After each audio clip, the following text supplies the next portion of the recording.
Let's bring up a photo of Paul McCulley when he was on the Aryan haircut mode. And now we go to Maine, and here is Paul McCulley today, looking far smarter, far wiser, far more comfortable. Paul, wonderful to have you on the program. My pleasure, Tom. I'm sure so many of our viewers would just like to know what you're doing now. Are you as attuned to the markets and economics as you were working the PIMCO grind? I stay very much involved. I don't watch the markets in real time, meaning I don't have a screen on my desk all the time watching every wiggle of the markets. I am this morning, obviously, because I was going to be on with you. But in general, my life involves three key things.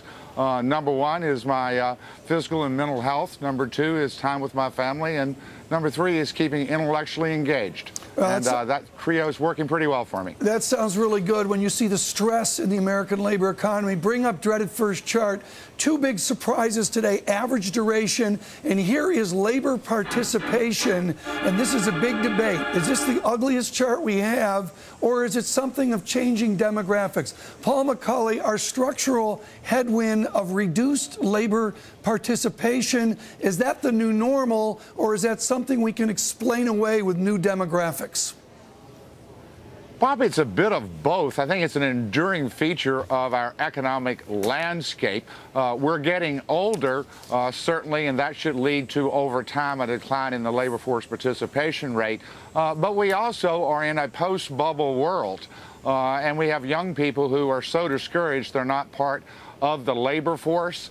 And so I think it's a bit of both. And the key aspect of young people, quite frankly, is that everything associated with real estate is going to be in a prolonged slump. I remember back when I was a young man that people who didn't want to go on to college and so forth could always, quote unquote, get a job in construction. And that simply does not exist. You probably remember the same thing from your youth, Tom. I can remember that a little bit a few years ago. Here's another chart, folks, of the moment here with the Dow negative 200. Bank of America, we showed this yesterday. I spent the entire hour from 3 p.m. to 4 p.m. looking at a couple charts yesterday with our John Newhouse. Just remarkable here. Moynihan takes meetings this weekend. Paul, how do you take this economy and this global and European crisis over to a stock as troubled as Bank of America? What does the housing market signal in the future for Bank of America?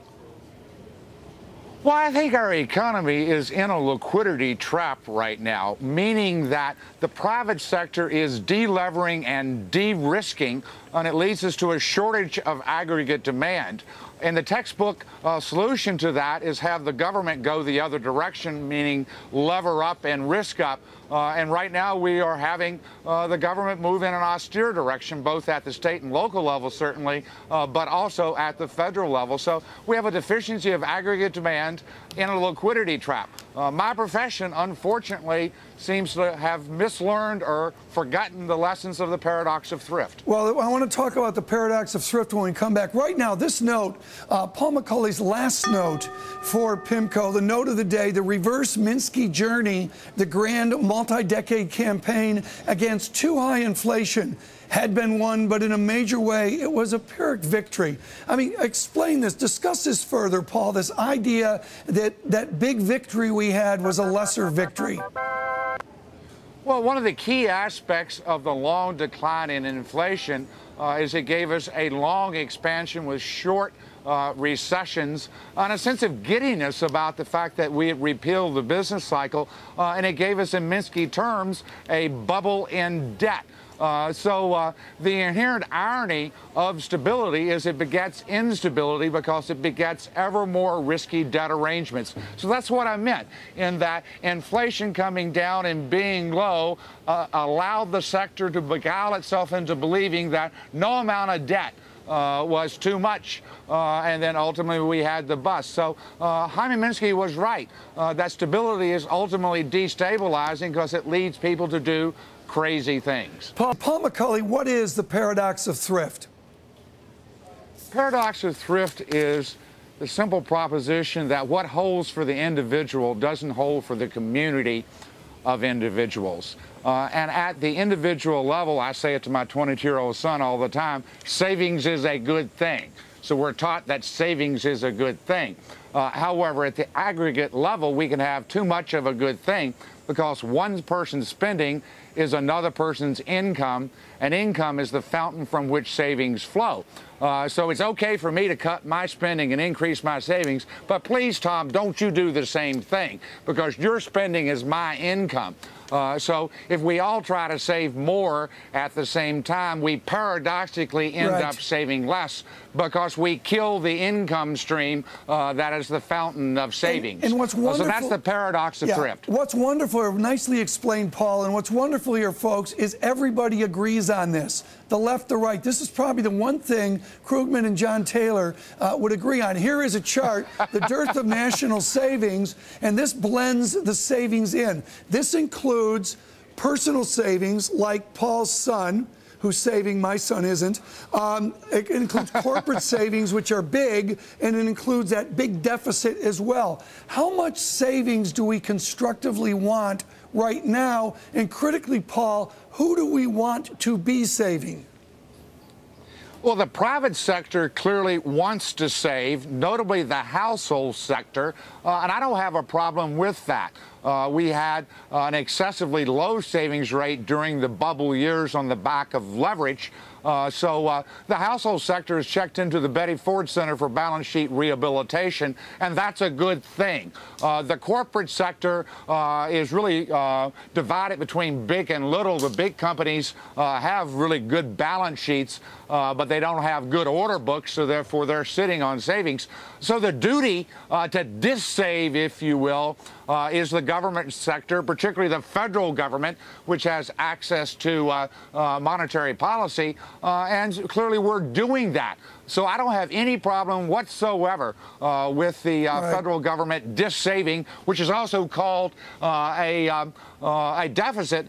In fact, my biggest concern is that the appetite for dissavings somehow has disappeared in Washington, and that we have moved collectively in Washington from an appreciation for Keynes into a new love affair with Mellon from 1931. Well, let's just rip up the script right here. You mentioned Andrew Mellon, the Secretary of the Treasury, from another time and place. Paul McCulley, his phrase was liquidation. Liquidation, or maybe it's consolidation. When are we going to clear the system? No, it was liquidation. When are we going to consolidate the European banks? When are we going to do the liquidation we've got to do here so we can move on and get this job economy moving? Well, I think there is a measure of liquidation that needs to be done post the bubble here in the United States. And obviously, in Europe, you have unique circumstances because of monetary union without political union.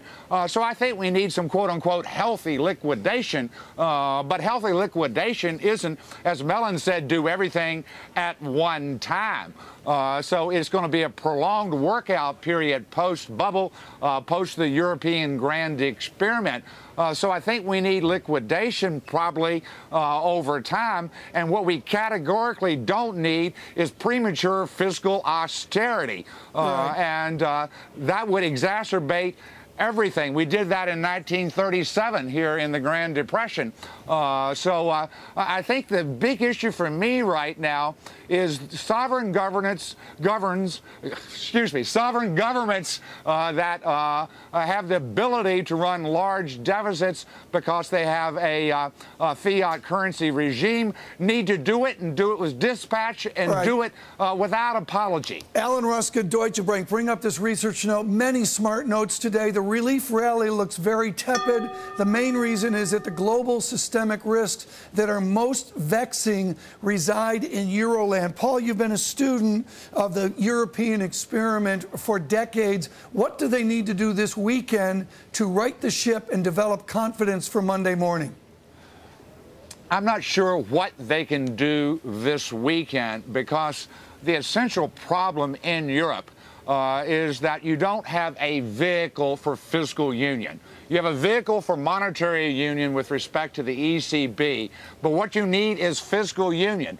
The ECB can technically do it off of its balance sheet, but doesn't want to do so. And I think the markets are going to be rightfully skeptical, and I want to stress rightfully skeptical of anything that comes out of Europe until you see a quantum leap towards fiscal union, because without fiscal union, monetary union will, in the fullness of time, no longer be a union. Let's bring it back to the jobs economy here, Paul, and go domestic here. Unemployment persistently elevated. This word persistency, our Joe Brasuelas uses Blanchard's word hysteresis. This length here, this long. What is your public policy prescription, particularly after viewing last weekend for Washington? Do they need a little Davy Crockett, as Mr. Gross wrote about this week?